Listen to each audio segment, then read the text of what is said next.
வணக்கம். பாருங்கள், இது வந்து ஒரு ராகி சேமியா கிண்டியிருக்கேன். பாருங்கள், இந்த ராகி வந்து உடம்புக்கு ரொம்ப நல்லது. சுகர் கம்ப்ளைண்ட் உள்ளவங்க எப்போதும் சோறு இட்லி அது இப்படின்னு சாப்பிட வேண்டாம்.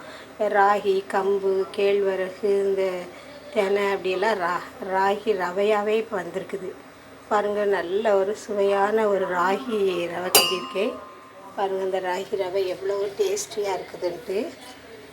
இந்த ராகி ரவையை நல்ல தக்காளி, அப்புறம் இது கேரட்டு, வெங்காயம், கருவேப்பிலை எல்லாம் போட்டு நல்லா ஆவியில் வேக வச்சு அதுக்கு பிறகு அந்த ராகி ரவையை கிட்டணும்.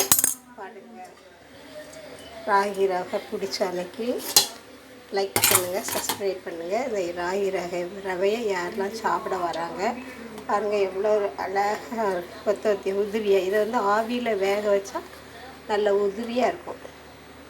பிடிச்சவங்க லைக் பண்ணுங்கள், சப்ஸ்கிரைப் பண்ணுங்கள்.